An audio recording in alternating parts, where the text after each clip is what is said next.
Graças ao nosso osciloscópio, podemos conhecer melhor nossa corrente alternada. Ela é representada por uma senoide que podemos desenhar graças a uma flecha. E o comprimento dessa flecha representa o valor da intensidade máxima ou da tensão máxima. A corrente alternada se caracteriza também por sua frequência. Agora, se nossos senhores nos trouxessem nosso circuito elétrico elementar, nós vamos ligá-lo numa fonte alternada e estudar o que acontece. O valor instantâneo da intensidade e da tensão nos terminais da resistência tem um aspecto senoidal. A todo momento, a lei fundamental continua valendo. Além disso, as flechas de intensidade máxima e tensão máxima estão exatamente paralelas. Corrente e tensão estão, como dizemos, em fase. A tensão é máxima quando a corrente é máxima. A tensão é nula quando a corrente é nula.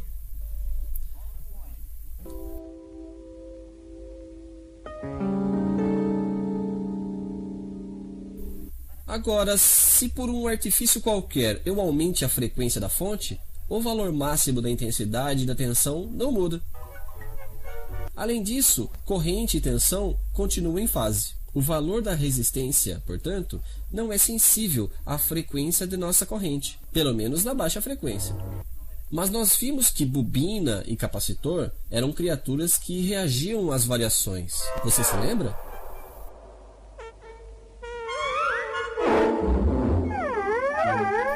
Corrente alternada é uma variação permanente, e quanto mais a frequência é elevada, mais a variação é rápida. De modo que podemos supor que bobina e capacitor seriam sensíveis à frequência de corrente alternada. Mas de que forma? Sr. Ohm, por gentileza, queira substituir uma resistência do circuito por uma bobina, enviando uma corrente alternada. A intensidade de corrente dentro do circuito e a tensão nos terminais da bobina descrevem ainda uma senoide. Sim, mas elas são deslocadas no tempo. Em outras palavras, nossas duas flechas, intensidade de corrente máxima e tensão máxima, não estão mais sobre o mesmo eixo. Elas estão defasadas em 90 graus. A intensidade de corrente máxima chega a 1/4 de período após a tensão máxima.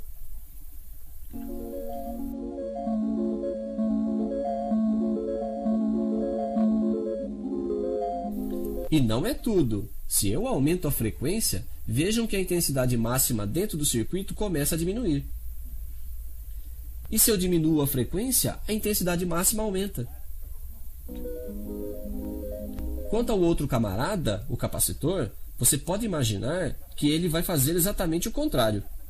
Se a frequência aumenta, a intensidade máxima dentro do circuito começa a aumentar, e inversamente. Além disso, a intensidade máxima não chega mais a 1/4 de período depois, mas sim 1/4 do período antes da tensão máxima.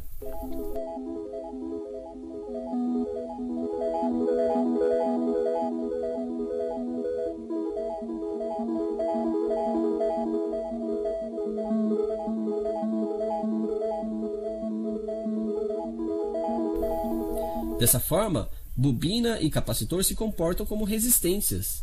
E, de fato, nós podemos medir em seus terminais uma tensão. Mas e uma resistência? Ela não varia quando a frequência aumenta ou diminui. Ela deixa passar sempre a mesma intensidade máxima. Enquanto a bobina e capacitor não são nem um pouco assim. Nós podemos ver. Isso nos força, portanto, a constatar que se trata de outra coisa, e não de uma resistência pura, que reage à frequência. É uma coisa. Vamos chamá-la de reatância. E observem aqui, X. Então, gravem bem isso, em letra de ouro, sobre uma placa de granito. A reatância de uma bobina, dita reatância indutiva, aumenta quando a frequência aumenta.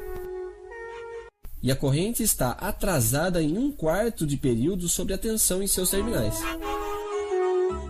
A reatância de um capacitor, reatância capacitiva, diminui quando a frequência aumenta e a corrente está adiantada em 1/4 do período sobre a tensão em seus terminais.